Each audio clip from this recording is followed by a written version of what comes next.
ভাবনার যে মেলা হয় মনের সাথে, তা খুঁজে পাওয়া এক বিন্দু পানির মতো তৃষ্ণার্তের মুখ ভেজে।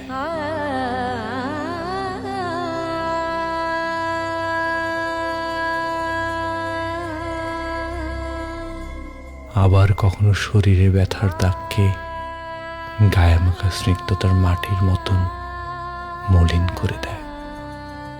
ঝর্ণার সৃষ্টি যে প্রতিক্ষণের চিন্তার মতো, তাতে প্রকৃতি আবেগ ঠেলে পাল্টে দেয়।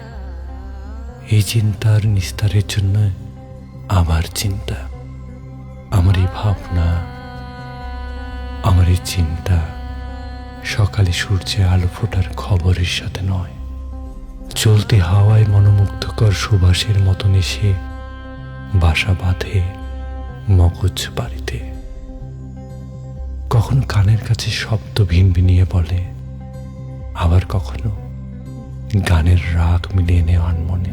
जानकी नाथ सहाय करे जब, जानकी नाथ सहाय करे तब। কত সুন্দর এর অনুভূতি। তুমি তোমার সেই খুঁটি মারা ঘর থেকে ফাঁকা জানলা পার করতেই জগৎ সফরের শুরু। বিষপূর্ণ জীবন থেকে 2 লক্ষণে হারিয়ে যাওয়া, আবার বাস্তবতার দরজায় ঠোকর পড়লে পা পিছলে আবার দাঁড়িয়ে যাওয়া। ভাবনা থেকে মুক্তি পাওয়া যেন খুব অসম্ভব।